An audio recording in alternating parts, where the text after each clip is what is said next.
Good evening, everyone. I hope all of you are doing well. Good evening and welcome to this session.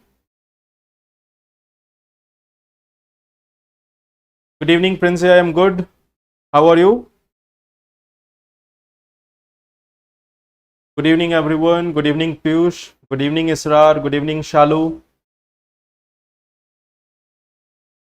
Good evening, Hemu also. Jai Hind, Nilu.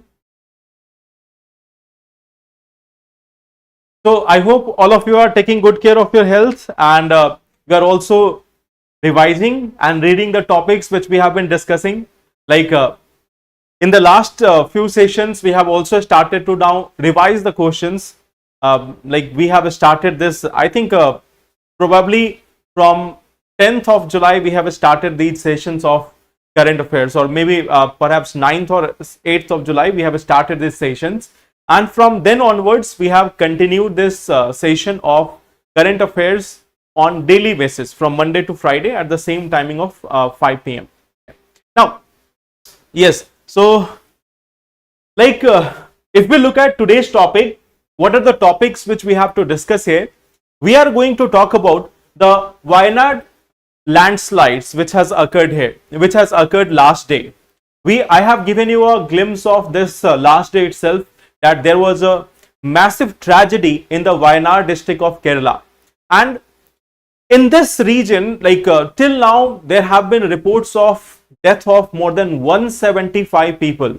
As of 4 p.m., there have been death of more than 175 people, and again, several of the people are still missing. There have been injuries to more than 500 plus people. So this is a massive tragedy which has occurred in the state of Kerala. Now, the entire country is with the people of Kerala, and we are with the people of Kerala in this, but this is one of the disaster, and we will have to look into this. Like these disasters are getting repeated after time to time. So this is one of the topic which we are going to see. Kerala has seen multiple such landslides in the recent past. Around 60% of the landslides which has been recorded in India in the last 1 decade, around 50 to 60%, they have occurred in Kerala itself. So Kerala is witnessing this enormous amount of landslides in the last 1 decade. And we have to see that what are the causes behind it and what should be the step for it. Yeah. So that is one of the topic which we are going to discuss. We are also going to discuss about the issue of France and Morocco. So there is one such international event which is going on right now. And in the coming year, since there is elections in US also, and there is a lot of changing in the West Asia region, like stand of Israel also, stand of US also, now stand of France also, and other countries of Europe, it is changing. So a change is there in Morocco also, and we are going to talk about it. Similarly, there is one more global issue which is again there in the news, and that is about Venezuela. So Venezuela is again in the news, not due to any good reason. It is like a few months back, it was there in the news because its glaciers is over. Its glacier, the one remaining glacier in Venezuela, that also vanished. Now there was elections in Venezuela, and a lot of thing has been said about it, like it is not free and fair, it has been rigged, there have been huge of massive force, or there like this entire election process has not been fair. So this is a lot of there is a lot of news about this Venezuela, so we are going to talk about it a bit. Then we are also going to talk about one of the topic which somehow was left last day, that was Project Nexus. We were not able to cover it, perhaps I missed this topic last day, so we will cover this one also, because this is a very important topic in the coming examination. In the next year examination, it can be one of the important topic. So let's see this one. Now, we have some questions as usual. We have some questions from the previous sessions. Okay, 6 July onwards. Okay. Yes, Venezuela is having this largest crude oil reserve. That is true. So we will come to Venezuela, but let's see some questions before that. We have this one question with respect to MQ-9B Reaper. We have just discussed about this in the previous session. So here we have, they can carry a pilot and co-pilot with ease. It can be used for offensive missions. The naval version of this UAV has been called as Sky Guardian. So you have three statements here. The first is saying that it can carry a pilot and co-pilot with ease. Second is saying it can be used for offensive missions. Third is the naval version of this UAV has been called as Sky Guardian.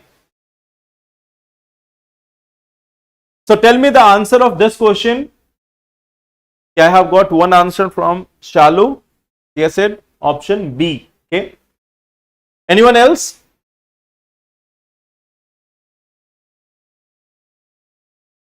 MQ9B Reaper. We have discussed this last day itself. MQ9B Reaper. Okay, Bettu is saying A. Shalu has said B. Anyone else? Okay, now I have got three options, B also, A also, C also, and A is like repeated by Ulka also. Okay, anyone else?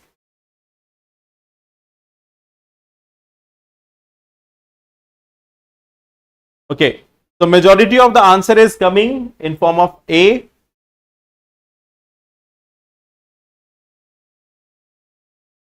See, the first statement is very much like clear from here itself. They can carry a pilot and co-pilot. Why they would carry? They are unmanned air vehicles. Unmanned air vehicles means they are drones. Why they would carry a co-pilot or a pilot? So this first option is, first statement is incorrect. Second is saying it can be used for offensive mission. Yes, we have seen offensive, surveillance, reconnaissance. For all these missions, there can be use of this MQ9B Reaper. Then about the name, you have seen naval version is called as Sea Guardian, and the aerial version or the Air Force version, that has been called as Sky Guardian. So this Sky Guardian is the name of the aerial version or the Air Force version, not the naval version. Naval version is called as Sea Guardian. So here the third statement is also wrong, first is also wrong. So only second is correct, hence the answer will be A, that is 2 only. Coming to the next question. Consider the following statements with respect to Lok Adalats. They have been given a statutory status. It can hear only those cases which are under trial. So this is also one of the questions from the last day. No problem, Princey. It's just about revision.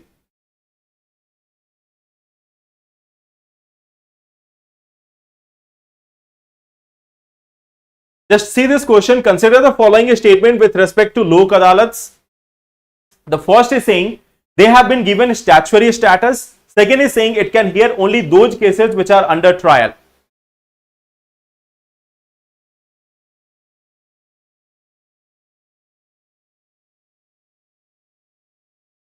Okay, I have got one answer at C. Anyone else? Okay, two answers at C. Okay, majority of the answers are there as C option. Okay. Ritu, Hemu, Israr, Neelu and Princey all have said C option. Anyone else? Okay, Beto is saying A.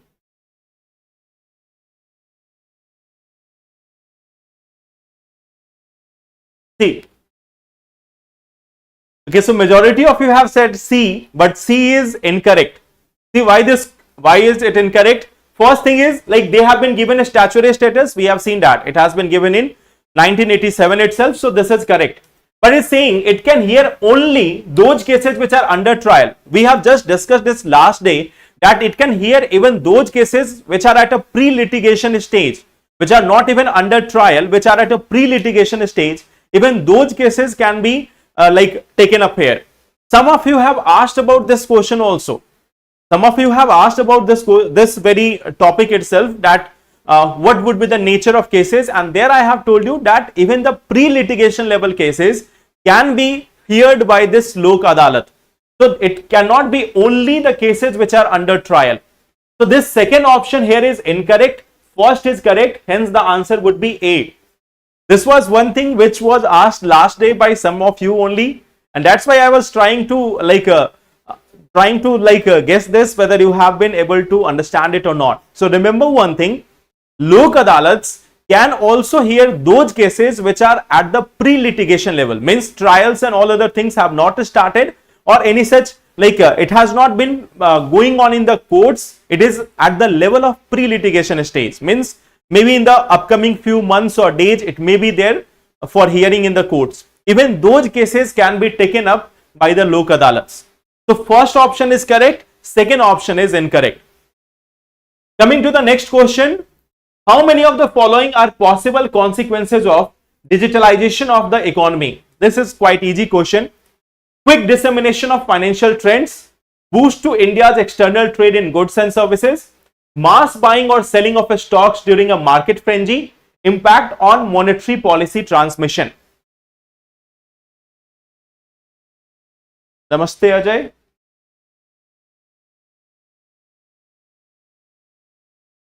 So tell me about this one. Good evening, Madhu. Tell me the answer of this one.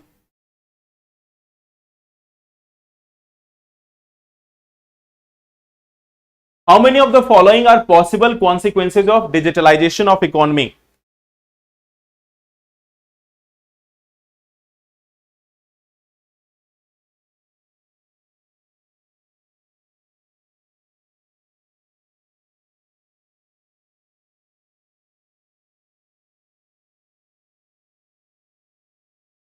You have four options: quick dissemination of financial trends, boost to India's external trades in goods and services.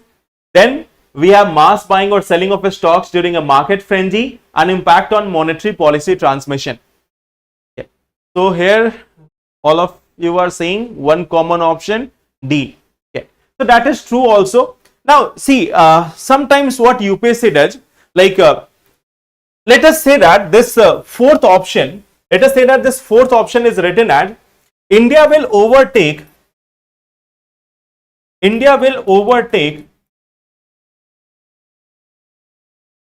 China's economy. Or there can be other topics, like it can be written India's GDP will grow at a very high rate. There can be also a question like this: India's GDP will rise enormously.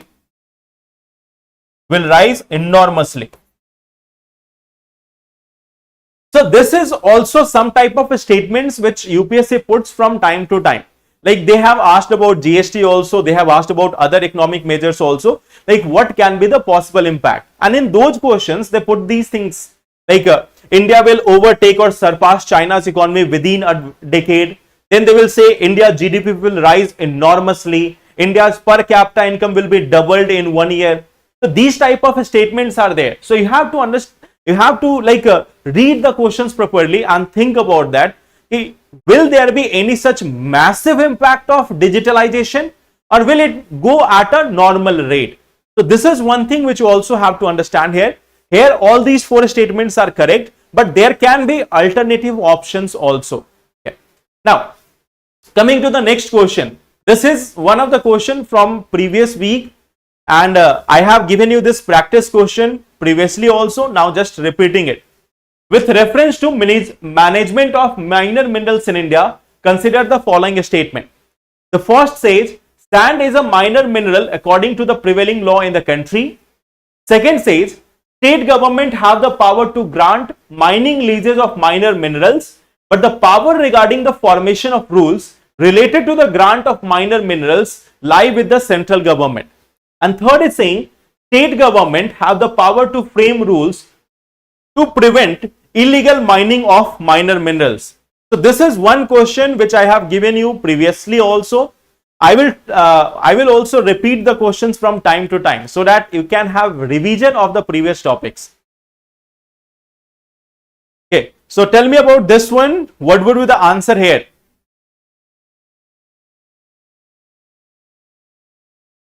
Good evening, Harshit.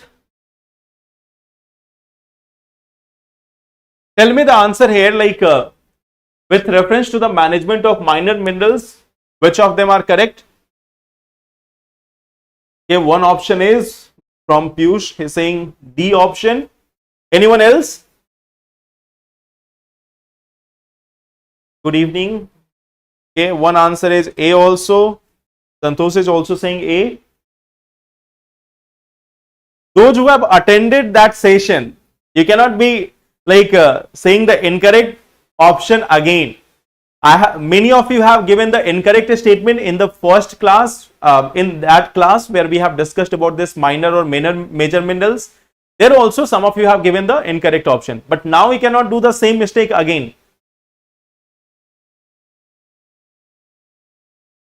Okay, so A option is there and D option has also been highlighted. Okay, see here. The first is correct that sand is a minor mineral. We have discussed that. We have seen that it is a minor mineral. We have seen the list of it. Sand is there, marble is there, gravel is there, limestone is there. So they are all part of your minor minerals. Second thing is, state government have the power to grant mining leases of minor minerals. Up to here it is correct. But the power regarding the formation of rules related to grant of minor minerals lie with the central government. This second part of the second statement is incorrect because it lies with the state government. We have discussed that in the previous session also. So if you have not attended that session, go in that and see this topic again. Okay. Then state government have the power to frame rules to prevent illegal mining of minor minerals. Okay. So this third option is again correct. First and 3 are correct. Second option is incorrect, and hence the answer will be A, that is 1 and 3 only. So just one more question. Which among the following led to the establishment of carbon market in the world? We have discussed this topic also, that what led to the establishment of carbon market in the world. Options are Paris Agreement, Stockholm Convention, Kyoto Protocol and Glasgow Summit. The carbon market, if you remember, we have discussed this topic also about carbon market. Okay, so here one answer is C. Anyone else? Which among the following led to the establishment of carbon market in the world? Okay, so option C is the one which majority of you are saying. Yeah, that is the correct answer also. See, Paris Agreement came in 2015, but the Kyoto Protocol has various provisions, like it has one option of clean development mechanism. It has another mechanism of joint implementation. And through these things, it has led to the establishment of carbon markets in the world. Although, even prior to that, there was Montreal Protocol, which has led to the establishment of a similar type of market, but it was more related with ozone layer. And this is something which has led to development of a full-fledged carbon market. Okay. So, this Montreal Protocol has also tried a similar instrument, but that was more related to ozone depleting substances. Now, this Kyoto Protocol has led to development of a market which is related with carbon or greenhouse gases. And hence, the answer here will be Kyoto Protocol of 1997. Okay. So, remember this one also. Okay. So, I hope this, I hope that you will be revising more. If you are making some mistakes, revise a bit more. See, we have classes for 5 days.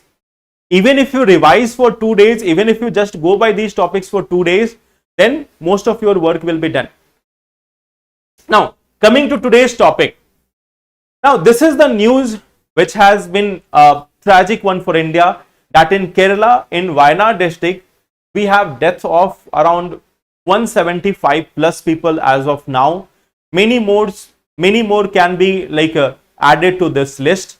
Several people are missing here. So that is a massive loss of life, livelihood, and the entire village has been washed out. Okay. So that is a major tragedy which has occurred in Kerala. Now, if we look at this, on July 23rd, there was a issue. There was an early warning of rainfall and potential this landslide risk, which was issued by the institutions of the government. Okay. The government was already aware that there might be some landslides in Kerala. There is heavy rainfall and it can cause these landslides. So there is a early warning system which has been developed for landslides and rainfall. So it was predicted that it will occur, but government was not sure that in which area and in which region it may have gone, or in which region it may have occurred. Now in some of the regions, like where this in the Wayanad district itself, some of the regions were highly prone to landslides. They have been evacuated early. It was not that government has not done anything. Okay, so they have tried to evacuate some of the villages where the probability of landslides was quite higher, but then the landslide occurred in some other regions. Now the question is, why there is so much of landslides in Kerala? Why there is so much vulnerability of Kerala towards landslides? It has been given by government that in the last one decade, in the last 10 years, around 59% of landslides of India, they have occurred in Kerala. You can imagine from this itself that around 59% of the landslides which has occurred in India, they have occurred in Kerala. So it means Kerala is highly vulnerable. Kerala is highly vulnerable to these landslides. In today's The Hindu, you might find this example of various landslides which has occurred in India.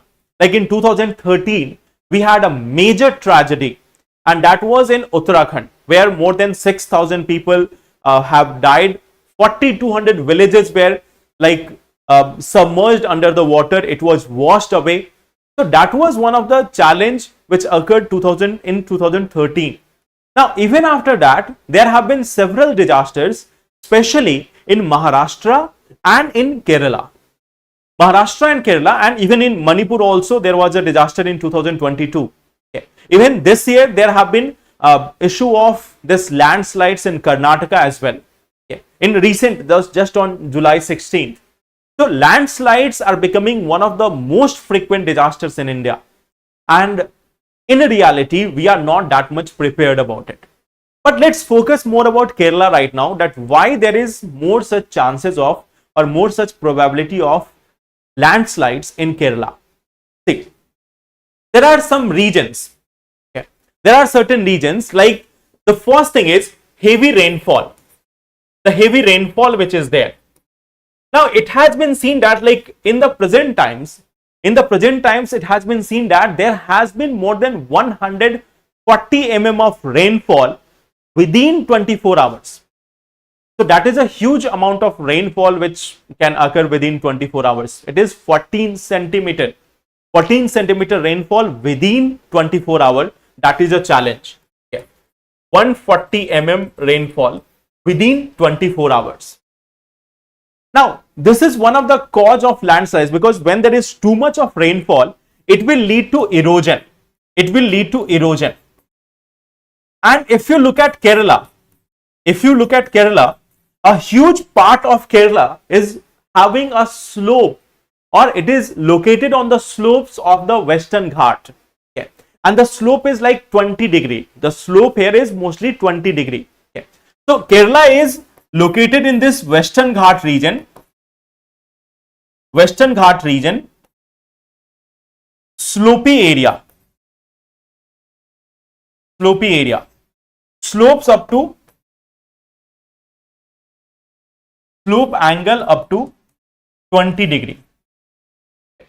So it is a slopy area and plus high rainfall. Now there is one more thing where you can connect it with. In the recent past, like this is something which I have told you in the previous sessions also, that the Arabian Sea, it is warming. Arabian Sea is warming, and due to warming of the Arabian Sea, now there is going to be even more such rainfalls in the western part of India and in the southern part of India. So Arabian Sea has become warmer and warmer. Now the intensity and frequency of such torrential rainfall would be much more higher. Their intensity will also be higher, frequency will be higher also. Arabian Sea has become much more warmer, so torrential rainfall means heavy rainfall. So heavy rainfalls are going to increase in this entire region of Western Ghats and the southern India. So that is one of the challenge. That is the first challenge. Second challenge is fragile ecology. Now, what is this fragile ecology? Basically, if you look at this region, like you can understand it like this. Suppose we have a mountain here. Okay, so these are the rocks. These are the rocks, and let us assume that there is a soil on it. This portion is representing the soil over it. So this portion is representing the soil. Now, when this rainfall is there, when the rainfall is there, when heavy amount of rainfall is there, the soil becomes saturated. The soil becomes saturated with water. It becomes saturated with water. And now the water will percolate. Water percolates. So water is not flowing from above the soil. Water has percolated inside. So think about this. Now you see a narrow gap here. So imagine that water is flowing through this area. Imagine that we have water flowing through this region. We have water passing through this region. We have water passing through this region. Okay. So this water is passing through this region. Water is passing from between the rock and the soil. So now the soil becomes unstable. The soil becomes unstable, and all the things which are present over it, like the vegetation, all the settlements and all other things, now they will simply slide away. They will simply be like sliding across the slopes of the hill. So that is the main challenge here. That is the main challenge here, that the terrain is having two different layers of soil which is sitting atop the hard rocks. So there is hard rocks under which the water is not able to percolate. And then on one hand, we have the soil. So, and this is also a slopy region. I have already told you that this is a slopy region also. So in this slopy region, water is flowing between the rocks and the soil, and due to which the soils become unstable. The entire crust part of it becomes unstable, and it simply flows down. It simply gets washed away, and along with it, the various vegetation and everything, it also gets washed away. So this fragile ecology is also one of the main challenge. Okay, you can see nearly 17,000 square kilometer of the area in Kerala is located on the western side of this Western Ghat, where we have higher slopes. It is located on the western sides of the Western Ghat, and it is a high slope region, and due to this high slope region, there is more chances of landslides. There is more chances of landslides in this entire region. Okay. Like there is one term which is called as soil piping. There is one term called as soil piping. This entire zone of Kerala, it is coming under the soil piping affected areas. There is soil piping in this region, like water percolates inside, and this entire region is prone to landslides. This entire region of Kerala is prone to landslides.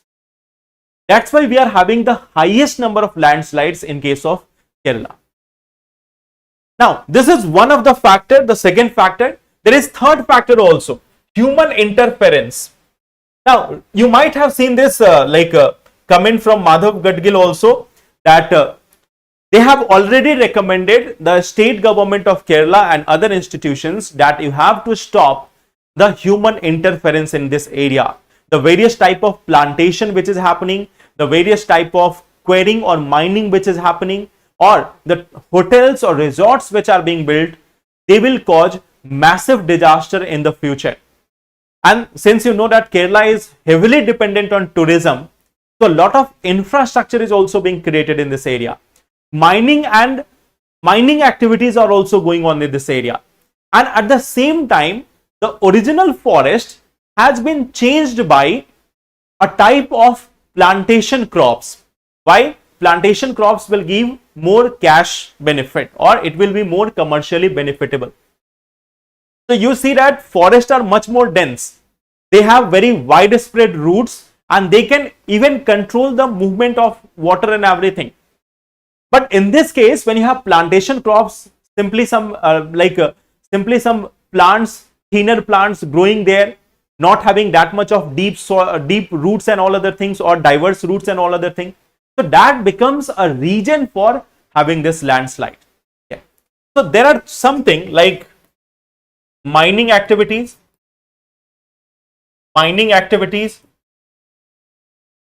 replacement of natural forest,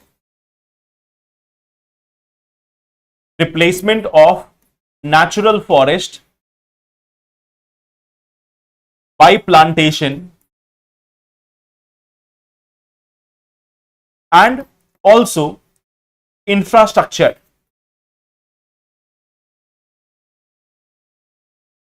Resorts.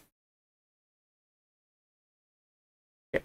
So these are some human interference which has been seen in the case of Kerala. Like there was this study, and it says that 62% of forest in the district disappeared between 1950 to 2018, while plantation cover rose by around 1800%.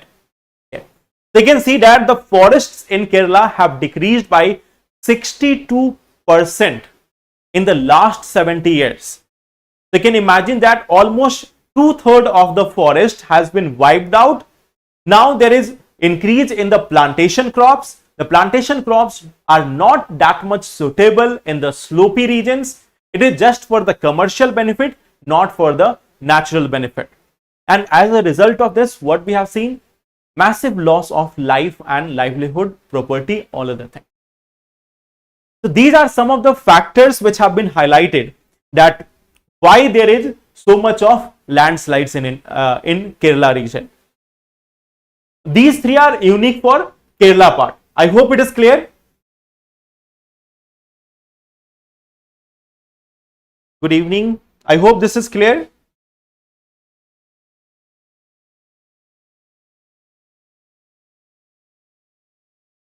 Okay, I will take that question in the last of it, bit 2. I will take that question. Okay. Now, coming to the second topic, see, we will again talk about this landslide.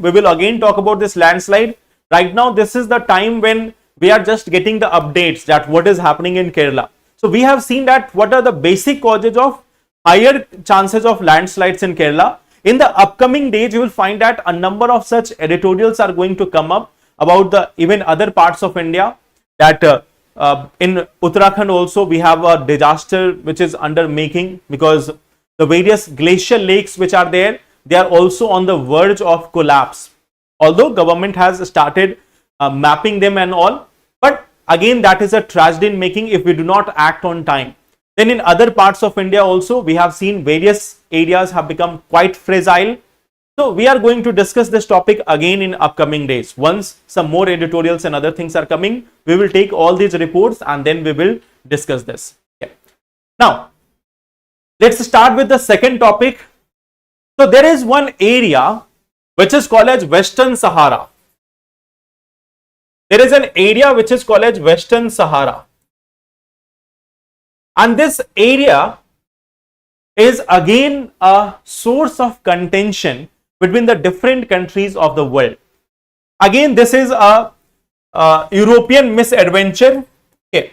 Again, this is a European misadventure which has led to creation of a conflict zone in the world. In the present times, you will see one thing. Inside the Europe, there is no such challenge of boundaries or anything like that. Most of the countries, they have formed a common union and they are living peacefully and in harmony.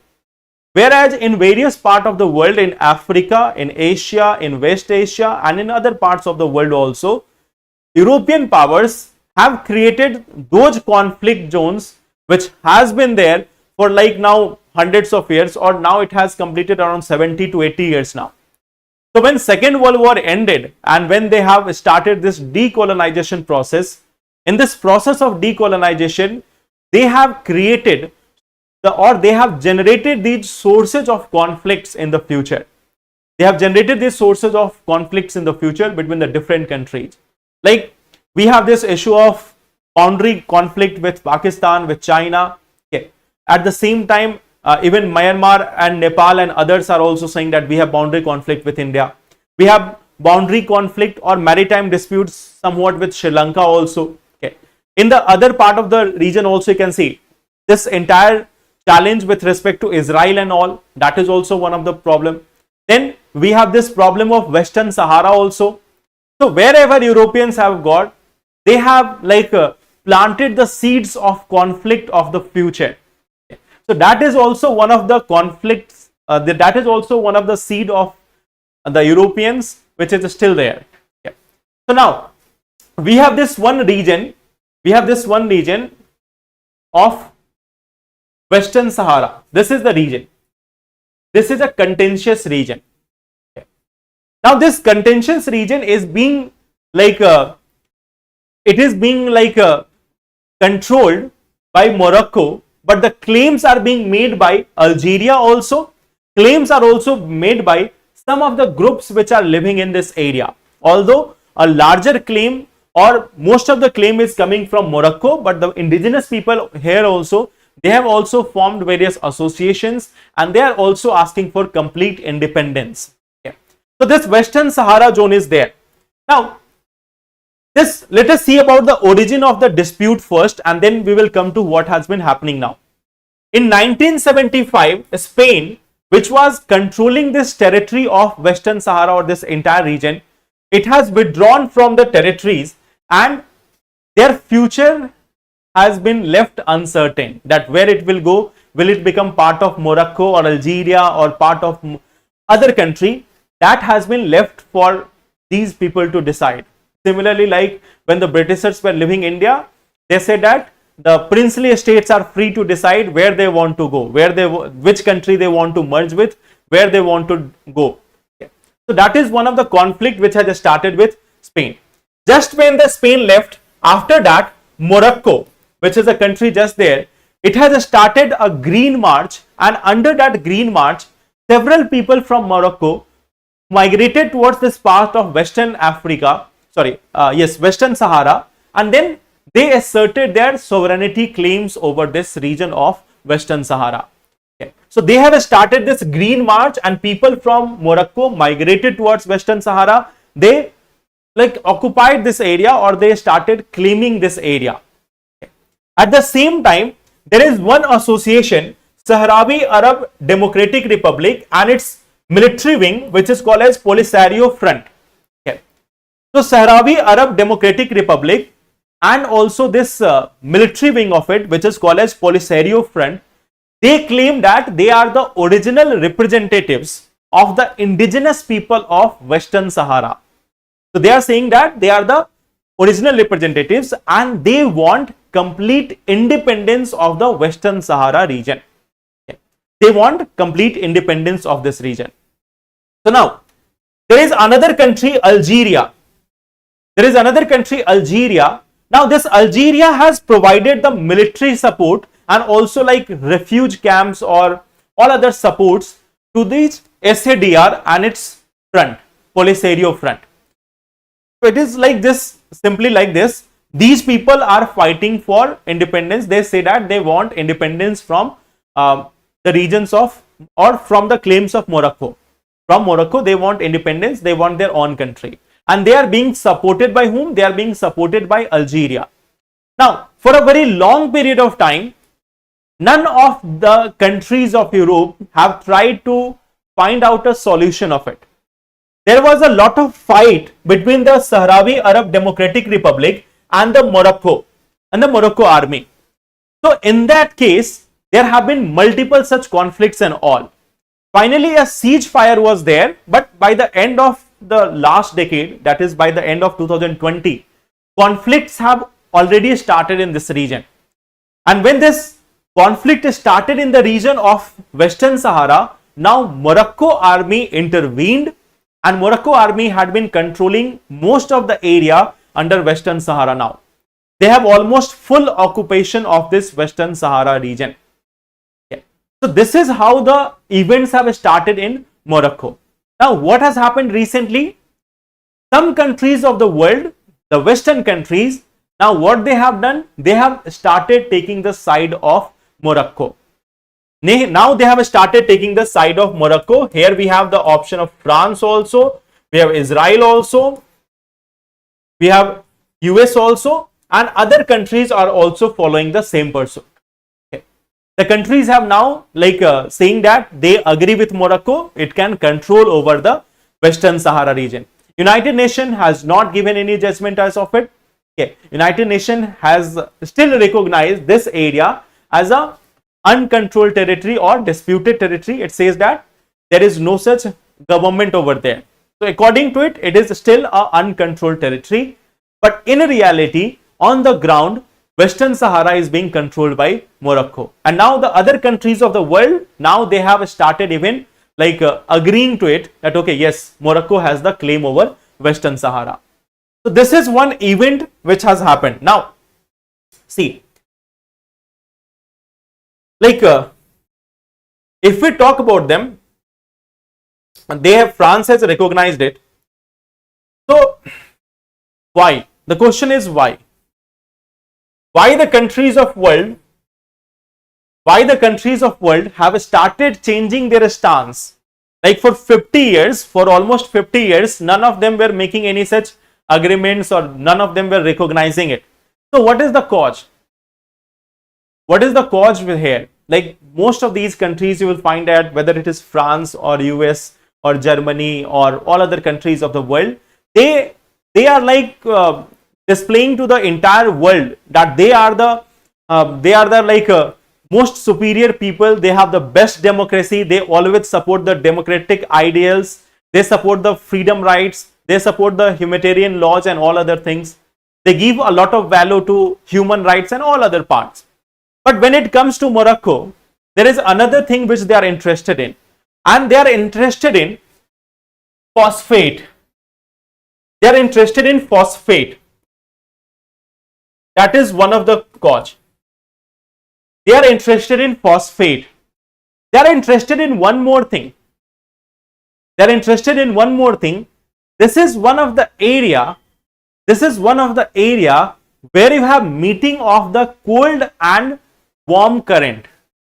And where the cold and warm current meets, what is found in abundance there? What is found in abundance there? Wherever you have meeting of the cold current and warm current, what is the significance of it?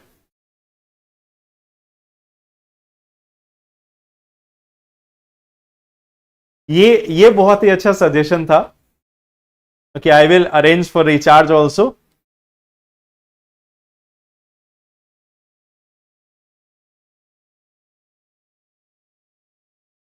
Yes, fisheries.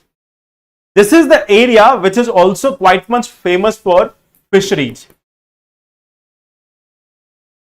It is the region which is quite much famous for fisheries. So now, earlier Spain and the European Union was having a deal with Morocco. Earlier Spain and this entire European Union, they were having a deal with respect to Morocco. So now Morocco has started playing its card.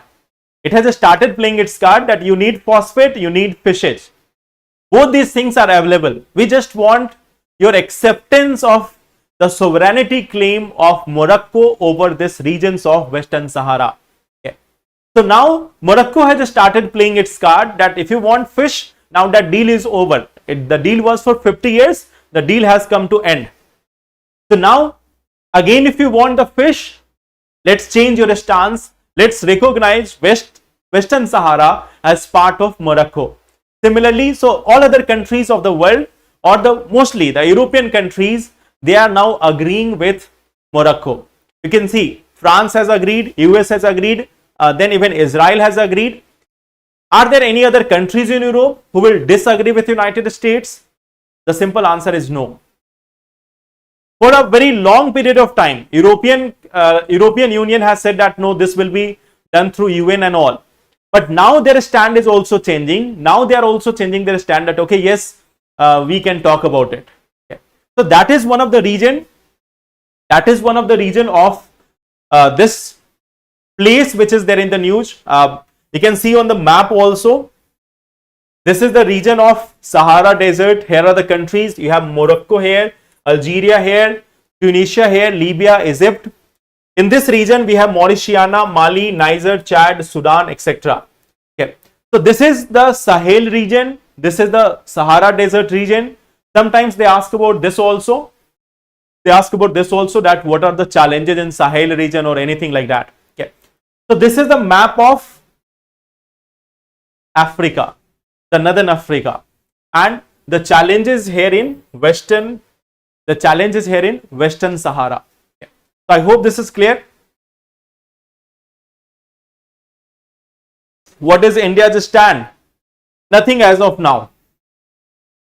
India has one simple stand: we do not interfere in the internal policies. All disputes are to be resolved in a peaceful manner. All disputes are to be resolved in a peaceful manner. So there is no such specific stand of India about this. Now, coming to the another topic related to global politics, and that is about Venezuela. So in Venezuela, there is elections. In Venezuela, we have seen elections, and there have been massive protest in Venezuela. There have been massive protest in Venezuela. It has been said that elections has not been done in free and fair manner. Let us see that what allegations have been put here. Yeah. So allegations like main opposition leader has been banned, like the main opposition leader, she has been banned, that she cannot participate in any public life post. Then the media is under the control of the government. Media cannot say anything, and if some media journalist or anyone is trying to say anything, then they are being like punished by the government. Then at the same time, control on all institutions like court as well as the election body, the body which is responsible for the elections there, National Electoral Council is there. So there it is being said that the Venezuelan government or the president who is there, he is having a complete control over all these things. He is having a complete control over all these things. The opposition has been, the opposition main leaders have been banned or jailed. Okay. Then at the same time, media under control. Normally we do not see it normally we do not see this in any democratic country, right?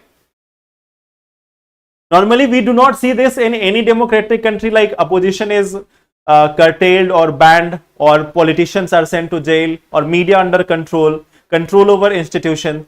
So normally this thing doesn't happen in democracy, in any other democracy of the world. So that is one thing. Now in Venezuela, they have done one more part. They have also amended the constitution. Earlier there was simple part that a president will have a term of 6 years. So then it was changed. It was just there to ensure that no one becomes a dictator. To ensure that they have a simple rule that there will be a 6-year tenure for the president. But now it has been changed through constitutional amendment. Okay. In 2009, it was amended and removed the president's 6-year tenure and allowed the incumbent to remain in power in perpetuity. So the person who is the president can remain in his position till he is alive.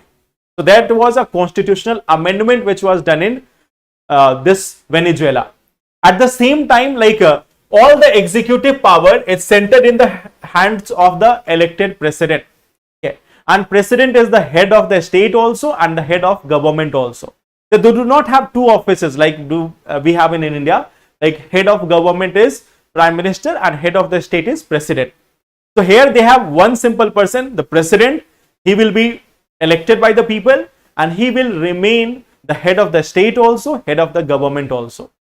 So now different countries are giving different reactions. Some of them are saying that no, this election is not free and fair. Like Brazil and Argentina, they have said that okay, elections have been done. But many other countries in the neighborhood of this Venezuela, they have concerns over the violence that erupted during the elections.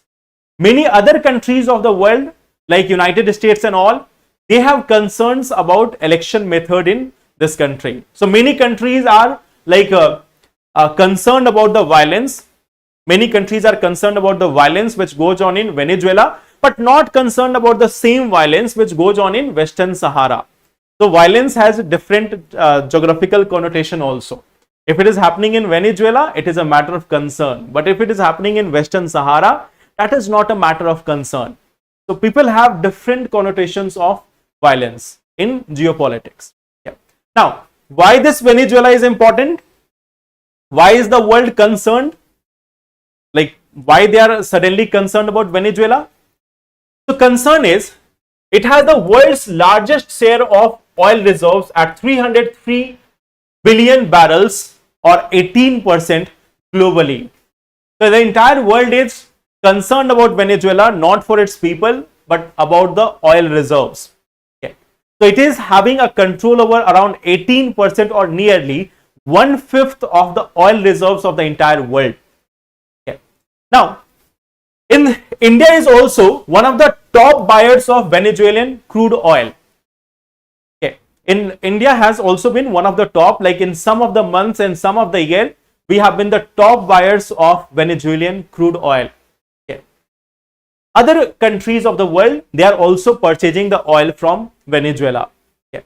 If you look at India's official response for the president election of Venezuela, it has not been given as such. Like as of today, before 4:30 p.m., there has been no such official tweet by the Prime Minister or PMO about the Venezuelan election.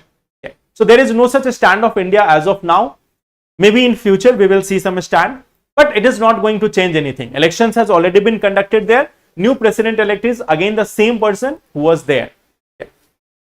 So here we can see Venezuelan, the person is Maduro. Okay. So he has been elected once again. He has got the position of president once again. So he himself has conducted an election for president under his own election body, and that election body has declared him winner. Okay. So that is one of the Venezuela related thing. Now, if we talk about Venezuela, it has been going through crisis in the recent past. Now, in Venezuela, one more thing is there. The government is having very close ties with military as well. So both of them are quite good friends. The Venezuelan president and the head of military, they are also quite good friends. So there is no challenge there. Both of them are combined in this. Both of them are together in this, and they are controlling the entire country. In Venezuela, in the recent times, like after 2014, when other countries of the world started making or started increasing their oil production, Venezuelan economy got a massive hit. Its oil production came down and economy was hit at a greater level. How much greater level? You can just see this, that in 2016, the inflation level was 255%. Okay. And then US has also imposed some sanctions. So by 2019, what was the inflation level? The inflation level was in millions. It was hyperinflation. It was not 10%, 20%. Earlier it was having 255% inflation rate. After US sanctions, the Venezuelan economy was having an inflation of million%. You can imagine how much challenge was there in Venezuela in the last 10 years. It is having a inflation at the rate of million. You can just understand that how much inflation is there. So this is Venezuela. You can see its neighboring countries also. Here you have Venezuela, then you have Guyana also, Suriname also, French Guiana also. Then you have this Colombia. So they are the nearby regions of this Venezuela. In Venezuela, we have recently seen that a glacier which was existing, it has also shrunk up. It is also over. So Venezuela is losing in terms of politics, in terms of economy, in terms of natural resources.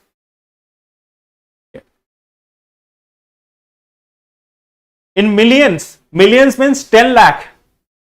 Million means 1 million is equal to 10 lakh. So the inflation level was 10 lakh percentage high.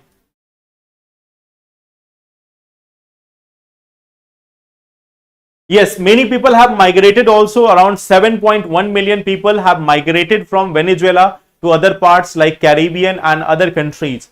Okay. So many people have migrated to other regions also, because you can imagine like 1,000,000% inflation, how that is going to be sustainable.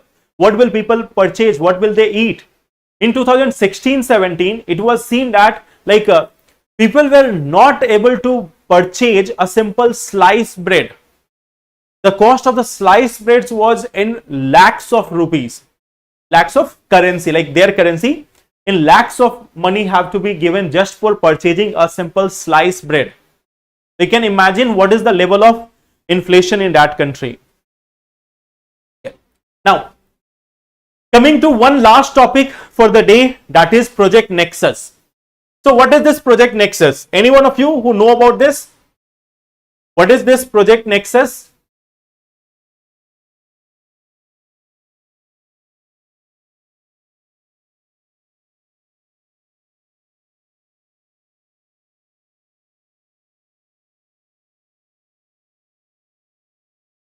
Anyone which know what is this Project Nexus?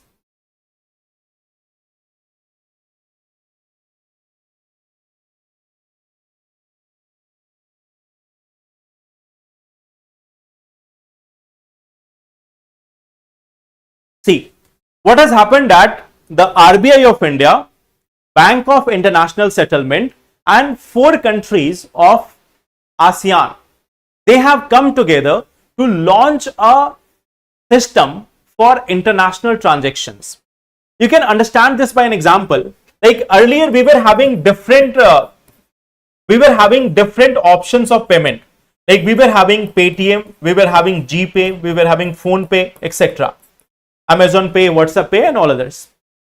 So now, earlier, what was the condition? Like before this launch of UPI, how the transaction used to happen? You can transfer only from a Paytm to another Paytm, or you can only transfer from one Google Pay user to another Google Pay user. So it was like interoperability was not there. You could not have transferred money from Paytm account to a Google Pay account or a Google Pay holder. So earlier this challenge was there in India also, that you can pay only to a user of Paytm only if you are using Paytm. If you are using Phone Pay, you can send it to Phone Pay only. Earlier there were MobiKwik and so many other apps were there. So there was a limitation that who you can pay. But then RBI and National Payment Corporation launched one simple thing, that is UPI, Unified Payment Interface. Unified Payment Interface. And now after this move, what happened that all these institutions or all these providers like Paytm, Phone Pay, Google Pay, MobiKwik, or Amazon Pay, WhatsApp Pay, all of them got connected via this UPI. So they started using this UPI platform. Now what is the possibility of that? Phone Pay user can also send money to a Paytm user, or a Paytm user can send it to Google Pay user or any other user. Why? Because all of them are using the UPI platform now. There is a common platform of UPI. All of them are using this UPI, and using that UPI, they can transfer the money to any other users. Okay. So this was one of the innovation which was done by RBI and National Payment Corporation of India. Now think about this. On the second level, like India is having UPI. Then let us say that US is there, UK is there, then France is there, Germany is there. So let us say that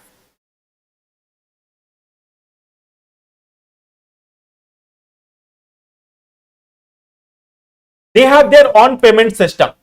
Just writing it for an example. They are just examples, that let us say there is WPI, there is XPI, there is YPI, there is ZPI.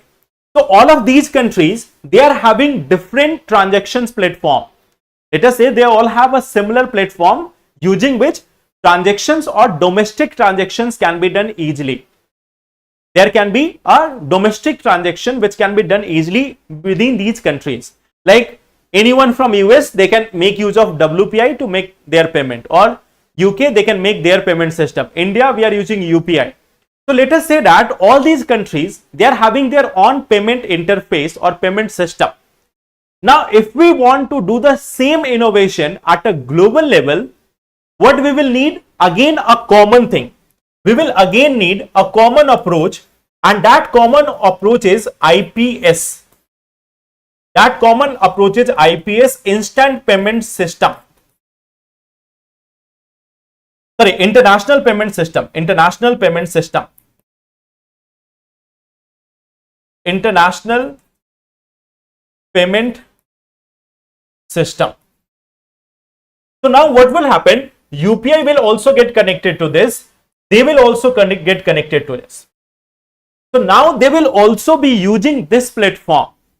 They will also be using this platform. So using UPI, we can transfer the fund to US users also. Even though they are not using UPI, we can transfer it. Why? Because now UPI is linked to IPS, and this IPS is linked to US payment system also. In similar manner, it is related with all these things. So this is an instant payment system which has been started by some organizations or some of the countries and one organization. That organization is Bank for International Settlement. There is one organization, Bank for International Settlement, BIS. Bank for International Settlements. So this is the organization, and then there are other countries which has participated in it. Who are those countries? One is RBI from India. Okay. India has participated in this. RBI, like on behalf of India, RBI has participated in this. And then 4 other countries have also participated in this. Okay. Who are those countries? They are like this. They are Malaysia, Philippines, Singapore and Thailand. So India plus these 4 countries, they are the countries from which this project is being started. So Project Nexus is a project of Bank for International Settlement, BIS, and in this India plus 4 other countries, Malaysia, Philippines, Singapore and Thailand, they have led to development of a common system, IPS, International Payment System, and their payment system will now get integrated with this IPS. It will ensure that there is easy international transactions also. Like with the help of UPI, we are able to do the domestic transactions quite easily. If you have to send someone 2 rupees or 2 lakh rupees, you can send it instantly via UPI. So in same manner, this IPS system will be used to transfer money from one country to another country. That is the system of IPS, and this is what we call as Project Nexus. So India and these 4 countries have been chosen as the countries for the pilot launch of this IPS system. In future, other countries will also join, but it has been started by just these 5 countries. I hope it is clear.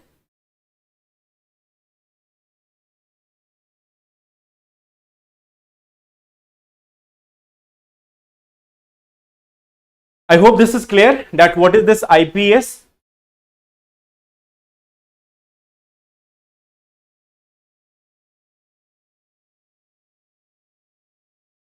Yes, like Bheem is one of the, Bheem is an app and Bheem is using UPI. So UPI is a common platform. Bheem is also using it. The other systems like Paytm is also using it. PhonePe is also using it. WhatsApp Pay is also using it. So all of them are making use of UPI. Yeah, these 5 countries are the founding members. These 5 countries are the founding members of this IPS system or the Project Nexus. Okay. So these were the 4 topics. We have started with the Wayanad issue.